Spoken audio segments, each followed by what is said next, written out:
Welcome to my YouTube channel. आज हम American literature के एक इंटरेस्टिंग नोवेल एब्सलम एब्सलम को डिस्कस करेंगे। Absalom Absalom is one of the most successful novels by William Faulkner. Its success, along with the success of The Sound and the Fury, paved way Nobel Prize for Literature for William Faulkner.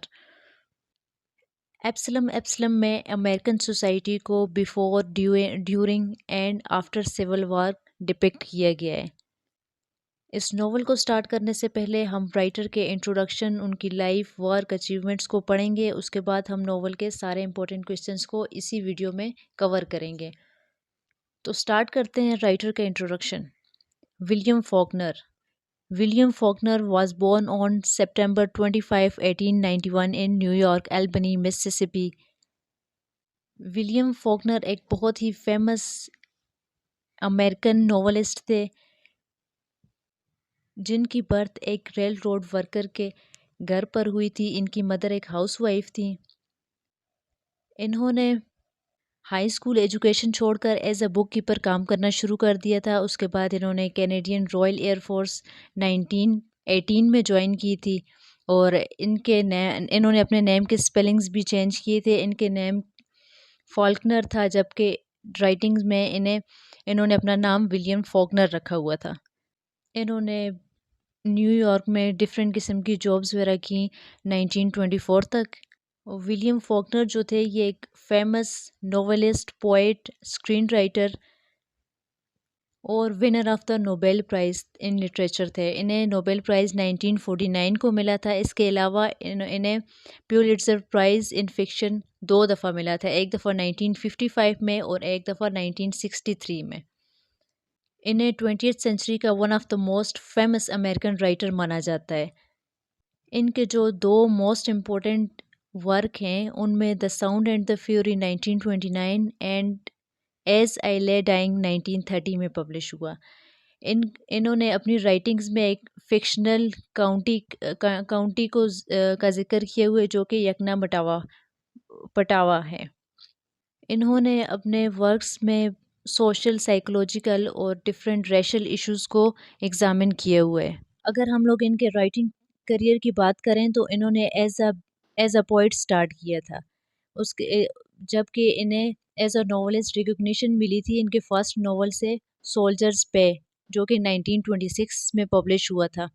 और उसके बाद इन्होंने different novels लिखे थे और इसके अलावा short stories भी लिखी थी।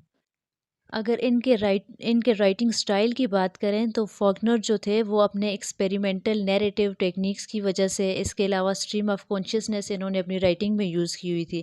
इन्होंने बहुत ही इंटरेस्टिंग कैरेक्टर्स को अपने नॉवल में एक्सप्लोर किया। इसके अलावा इनकी जो राइटिंग के कॉमन थीम्स हैं उनमें decline of the southern aristocracy, race and the impact of history on individual, ये इनके कॉमन थीम्स हैं।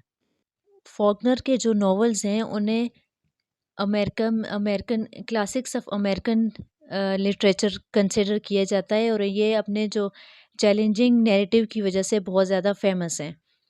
और इन्होंने अपनी राइटिंग्स में काफ़ी कम्प्लेक्स स्ट्रक्चर को यूज़ किया है जिसकी वजह से रीडर को एक केयरफुली उनको पढ़ने की ज़रूरत होती है, उनको एनालाइज करने की, इनके वर्क को समझने के लिए, क्योंकि इन्होंने अपनी राइटिंग्स में बहुत कम्प्लेक्स स्ट्रक्चर यूज़ किए हुए है और सिंबोलिज्म ज़्यादा यूज़ किए हुए हैं। अब इनके कुछ मेजर वर्क्स हैं जिनमें द मार्बल फॉन 1924, सोल्जर्स पे 1926, मॉस्किटोज 1927, इसके अलावा सेंचुरी 1931, दीज 13, और इसके अलावा भी कुछ इंपॉर्टेंट राइटिंग्स हैं, वो आप लोग देख लीजिएगा। यहाँ पे हमारे राइटर के इंट्रोडक्शन कंप्लीट होते हैं। अब हम नोवेल के इंट्रोडक्शन को देखेंगे एब्सलम एब्सलम के। Absalom Absalom is a novel by William Faulkner, first published in 1936. It is often regarded as one of the Faulkner's greatest literary achievement and is a quintessential work of Southern Gothic literature. अब अगर हम लोग इसके title की बात करें Absalom Absalom की, तो इस नॉवल का टाइटल एक बिब्लिकल स्टोरी को रेफ़र करता है। एब्सलम जो है वो किंग डेविड का एक रिबेलियस चाइल्ड होता है जो अपने फादर के खिलाफ खड़ा हो जाता है। वो अपने फादर जो किंग डेविड हैं उनकी एम्पायर के अगेंस्ट फाइट करता है। ये नॉवल बेसिकली फैमिली बिट्रेयल और ट्रेजेडी के थीम्स पर बेस्ड है।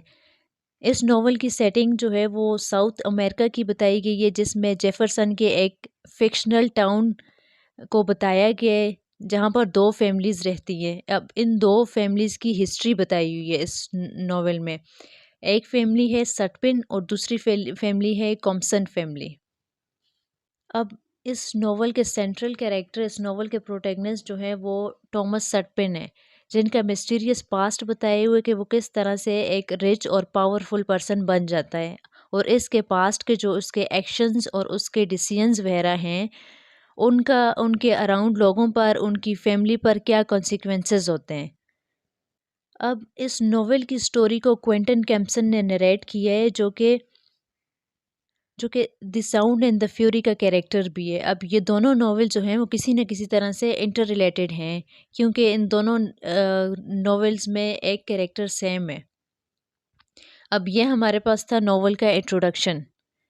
अब हम लोग नैरेटिव स्टाइल को देखते हैं कि राइटर ने किस तरह का स्टाइल नरेशन के लिए यूज़ किया है इस नॉवल की। अब विलियम फॉगनर ने इस नॉवल में चैलेंजिंग स्टाइल को यूज़ किया है, जिसके मल्टीपल नरेटर्स हैं और नॉन नॉन लीनियर स्ट्रक्चर है रीडर्स के लिए। अब इसमें रीडर्स के लिए डिफरेंट पर्सपेक्टिव्स, टाइम्स और वर्जन्स रखे गए हैं, जिनसे इस स्टोरी को मज़ीद इंटरेस्टिंग बनाया गया है। इसमें पास्ट का प्रेजेंट पर इम्पेक्ट बताया गया है कि एक शख्स जिसके जो पास्ट के डिसीजंस हैं, उसके पास्ट के एक्शंस वगैरह उसके प्रेजेंट पर किस तरह उसके कॉन्सिक्वेंसेस होते हैं, उसकी फैमिली पर, उसके बच्चों पर किस तरह से वो इफ़ेक्ट होता है।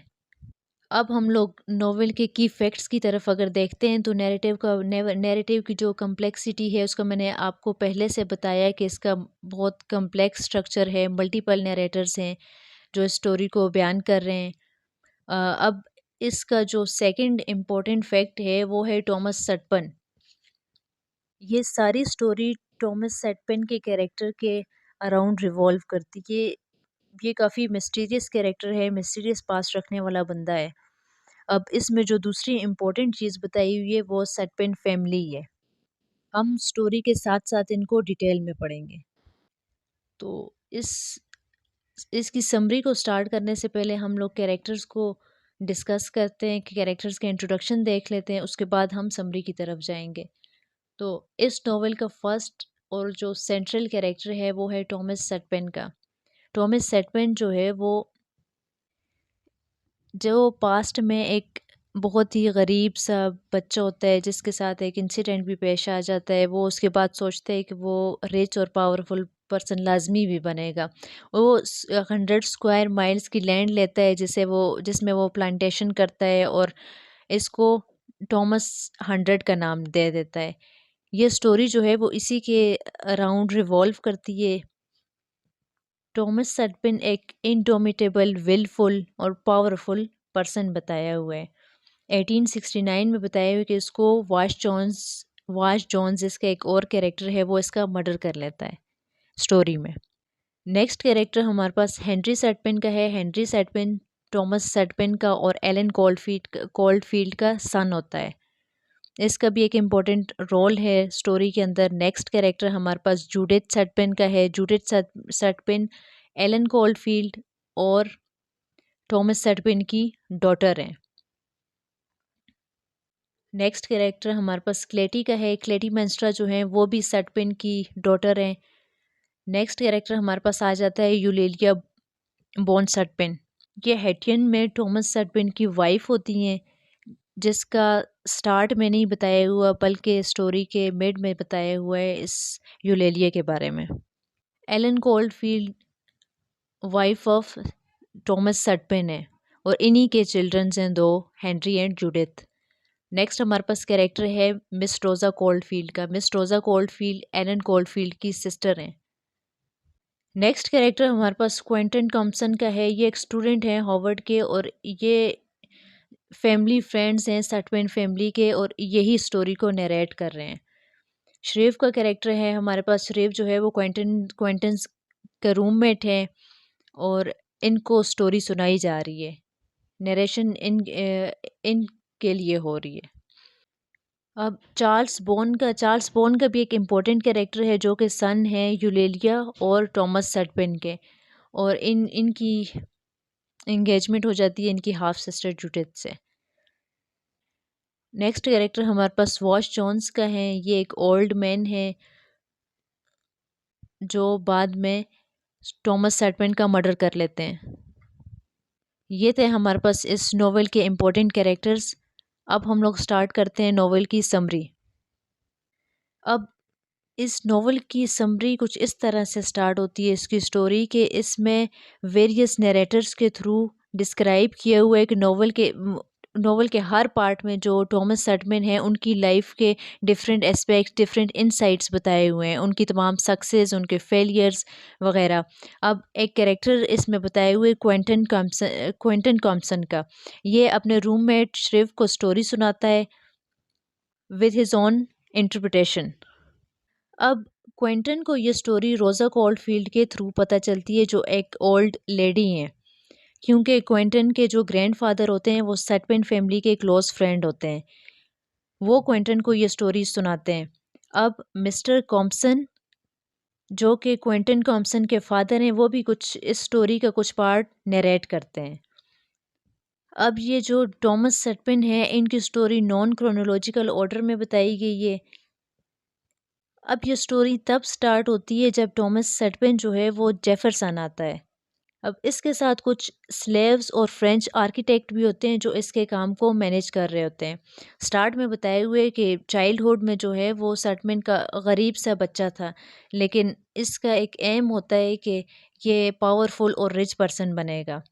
सटपिन एक वहाँ के एक जो जेफरसन के एक नेटिव लोकल होते हैं उनसे 100 स्क्वायर माइल्स लैंड बाय करता है और इसमें प्लांटेशन स्टार्ट करता है, और साथ ही एक ह्यूज मेंशन भी बना देता है। यहाँ पे इसकी ख्वाहिश पूरी हो जाती है क्योंकि बाद में वो एक रिच और पावरफुल पर्सन बन जाता है। अपनी इस ख्वाहिश को पूरी करने के लिए, अपनी इस डायनेस्टी को इस्टेब्लिश करने के लिए हार्ड वर्क करता है। अब जब टॉमस 100 को इस्टेब्लिश कर लेता है, वहीं पे एक रिप्यूटेड मर्चेंट, लोकल मर्चेंट होते हैं मिस्टर कोल्डफील्ड। वो इसकी ख्वाहिश होती है कि उनकी डॉटर एलन कोल्डफील्ड से शादी करेगा। वो एलन कोल्डफील्ड को प्रपोज करता है और इनकी शादी हो जाती है। एलन कोल्डफील्ड और जो टॉमस सेटपेन होता है उनके दो दो बच्चे होते हैं। हेनरी, इनका एक सन होता है हेनरी, और एक डॉटर होती है जूडिथ। टॉमस जो है वो अपने बच्चों से काफ़ी उसे उसकी मोहब्बत बताई हुई है, वो उनकी बहुत अच्छी केयर करता है, अच्छी उनकी परवरिश करता है। अब हेनरी का बताया हुआ है कि जब हेनरी की हाई स्कूलिंग कंप्लीट होती है, वो मिसिसिपी यूनिवर्सिटी उसे टॉमस भेज देता है। अब जब ये यूनिवर्सिटी ज्वाइन करता है फॉर हायर एजुकेशन, वहाँ पे ये एक बंदे से मिलता है जिसका नाम होता है चार्ल्स बॉन। चार्ल्स बॉन इससे 10 ईयर्स सीनियर होता है। ये दोनों काफ़ी क्लोज फ्रेंड्स बन जाते हैं। अब जब ये अच्छे फ्रेंड्स बन जाते हैं, हेनरी चार्ल्स बॉन को ऑफ़र करता है, वो कहता है कि जब क्रिसमस हॉलीडेज़ होंगी, क्रिसमस की लीव्स पर जो चार्ल्स है वो उनके टॉमस 100 में स्टे करे, वहाँ पे रहे, सटपेंस 100 में रहे। फिर चार्ल्स जो है वो सटपिन 100 में आ जाता है, वहाँ उसका टाइम स्पेंड करता है। अब इस दौरान जो है, जो हेनरी की सिस्टर हैं जूडिथ, उसको चार्ल्स से मोहब्बत हो जाती है। उसकी ख्वाहिश होती है, जूडिथ की ख्वाहिश होती है कि चार्ल्स बॉन से उसकी शादी हो जाए। लेकिन बाद में रियलाइज़ होता है इनको कि जो टॉमस है उनका बेटा है चार्ल्स, और जूडिथ का हाफ ब्रदर है। यहाँ पर ये स्टोरी के एक बड़ा सा ट्विस्ट होता है ना। फिर वहाँ बताया हुआ है कि इससे पहले जो टॉमस सटपन था उसने एक और शादी की हुई थी, वहाँ पे एक हैटन के में वहाँ पे एक लैंडलॉर्ड होता है उसकी डॉटर से, यूलेलिया से, और यूलेलिया से उसका सन चार्ल्स बॉर्न होता है, और ये जो है वो उन दोनों को छोड़ के सटपन 100 आ जाता होता है। उसकी जो फर्स्ट मैरिज है वो यूलेलिया से बताई हुई है, जो सेकंड मैरिज है वो एलन कोल्डफील्ड से बताई हुई है। यूरेलिया इसकी फर्स्ट वाइफ होती है जो मिक्स्ड ब्रीड होती है, और सेटपन ये भी रिवील करता है बाद में कि जो चार्ल्स है वो भी प्योर ब्लड नहीं है, इस वजह से वो इनको छोड़ देता होता है। अब यहाँ पे सिविल वॉर का टाइम पीरियड बताया हुआ है, ये लोग अब सिविल वॉर में हैं, सिविल वॉर लड़ रहे हैं। और उसके बाद जब इनकी फिर उसके बाद बताया हुआ है कि जब इनकी जो लीव्स हैं वो ख़त्म हो जाती हैं, ये हेनरी और चार्ल्स जो हैं वो यूनिवर्सिटी वापस चले जाते हैं। वहाँ पे ये हेनरी इस डायलेमा से नहीं निकला होता कि उसकी सिस्टर जो हैं वो उसके हाफ ब्रदर से उनका लव रिलेशन था। हेनरी इस बात से फ्रस्ट्रेट हो के दोनों का मर्डर कर देता है, चार्ल्स का भी और अपनी सिस्टर का भी, और ख़ुद जो है वो सेल्फ एग्ज़ाइल में चला जाता है। अब यहाँ पे सिविल वॉर जब ख़त्म होती है, सटपिन वॉर से वापस आता है, उसे पता चलता है कि जो कारपेट बेगर्स हैं उन्होंने जो इसकी लैंड है उस पर उसको उसको कैप्चर कर लिया है। और ये जो 100 स्क्वायर माइल होती है, कुछ ही थोड़ी सी लैंड रह जाती है। अब इससे पहले ये जो एलन कोलफील्ड होती हैं इसकी वाइफ, उसकी भी डेथ हो जाती है, जो उसकी डॉटर होती हैं जूडिथ, उसका भी मर्डर हो जाता है, हेनरी सेल्फ एग्जाइल में चला जाता है। अब वो फिर सडविन जो है वो अपनी डायनेस्टी को रिपेयर करने की कोशिश करता है, इसके लिए वो रोज़ा कोल्डफील्ड को प्रपोज करता है। रोज़ा कोल्डफील्ड पहले तो मान जाती है इससे शादी के लिए, लेकिन ये उससे एक स्ट्रेंज डिमांड रखता है। उसकी जो स्ट्रेंज और इंसल्टिंग डिमांड होती है रोज़ा कोल्डफील्ड से, वो ये होती है कि Rosa must bear him a son before wedding. इस इंसल्टिंग डिमांड के बाद रोज़ा कोल्डफील्ड इसको रिजेक्ट कर देती है। अब इसके बाद टॉमस सटपिन जो है वो एक और कैरेक्टर मिली वाश जोन्स से मिलता है। मिली जो है वो अपने ग्रैंडफादर के साथ रह रही होती है, ये 15 इयर्स ओल्ड एक गर्ल होती है। अब टॉमस सटपिन चाहता है कि इसका एक सन हो जो इसकी सारी डायनेस्टी का वारिस भी होगा। ये मिली से शादी तो कर लेता है, लेकिन आफ्टर मैरिज जो है वो मिली की डॉटर होती है, ये उस पर काफ़ी मिली को इंसल्ट करता है और उसे कहता है कि तुम्हारा बेटा क्यों नहीं हुआ, बेटी क्यों हुई। इस इंसल्टिंग बिहेवियर्स को, ये सारी बातें वाश जोन्स जो उसके ग्रैंड फादर होते हैं मिली के, वो सुन लेता है और वाश जोन्स जो है वो मर्डर कर लेता है, पहले टॉमस सटपिन का, फिर मिली का, और उसके बाद खुद भी सुसाइड कर लेता है। अब जब क्वेंटन कॉम्पसन जो नरेटर हैं उन उसको स्टोरी की जब ये सारी ट्रेजेडीज़ का पता चलता है, तो वो डिसाइड करता है कि वो सटपिन्स 100 जाएगा और वो रोज़ा कोल्डफील्ड को वापस सटपिन 100 लेकर जाता है। वहाँ पे ये लोग हेनरी से मिलते हैं। हेनरी जो है वो सेल्फ एग्ज़ाइल में होता है और वहाँ पे वो क्लेटिमेंस्ट्रा से के साथ रह रहा होता है। अब यहाँ पे ये काफ़ी बीमार हालत में होता है, ये लोग उसे मेडिकल ट्रीटमेंट का सोचते हैं। जब इस दौरान जब क्लेटिमेंस्ट्रा पे रिवील होता है कि वो भी हेनरी की हाफ सिस्टर होती है, तो वो इस उस घर को जला देती है। इसमें जो है वो हेनरी की भी डेथ हो जाती है, क्लेटिमेंस्ट्रा भी की भी डेथ हो जाती है। अब एंड में एक छोटा सा बच्चा रह जाता है जो इस सटविन 100 में रह रहा होता है, जिम बॉर्न एक हैंडीकैप होता है जो एंड में इस सटविन 100 में बताया हुआ है और यहीं पे स्टोरी एंड हो जाती है। ये थी हमारे नॉवेल की समरी।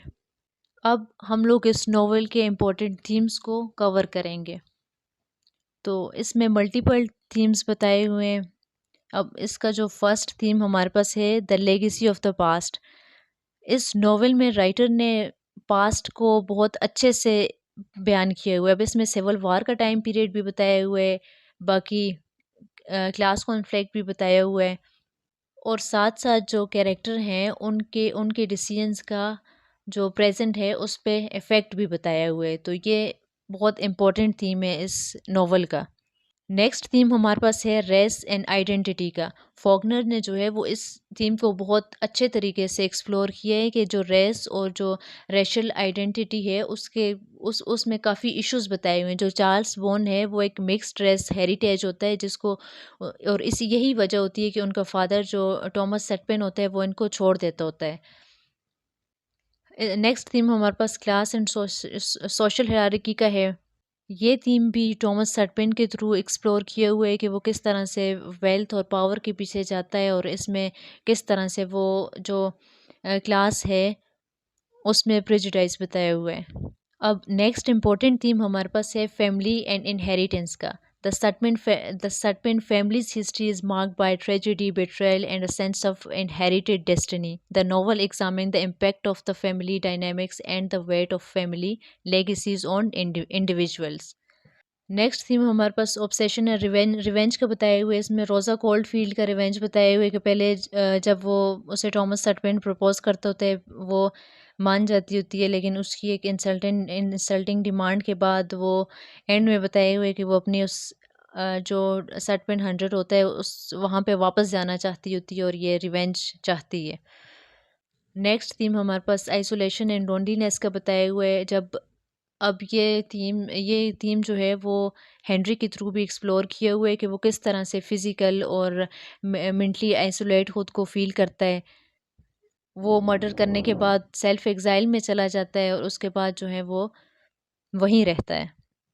नेक्स्ट इम्पोर्टेंट थीम हमारे पास द नेचर ऑफ इविल है। अब इसमें थॉमस सटपेन ने जिसके साथ भी बुरा किया था एंड में इसको भी वो सारी ट्रेजेडीज़ फेस करनी पड़ी। अब इसने जो पास्ट में किसी के साथ अ, बुरा किया था, जो इसके बैड एक्शंस थे, वो प्रेज़ेंट में इसको उन सब की कीमत चुकानी पड़ी थी, इसकी फैमिली को, इसको। तो इसी तरह इसमें जो नेचर ऑफ़ इविल है, वो भी बहुत अच्छे से राइटर जो विलियम फॉकनर हैं, उन्होंने एक्सप्लोर किए। ये थे कुछ इम्पोर्टेंट थीम्स जो हम लोगों ने डिस्कस किए। इस नॉवल का एक और इम्पोर्टेंट कैरेक्टर जो है वो टॉमस सटपेन का कैरेक्टर है। उम्मीद है आप लोगों को उस कैरेक्टर की भी बहुत अच्छे से समझ आई होगी। आप उस कैरेक्टर को डिस्क्राइब कर सकते हैं अब। इसके अलावा नॉवल के तमाम तर क्वेश्चंस हम लोग कवर कर चुके हैं। उम्मीद है आप लोगों को समझ आई होगी। Thank you.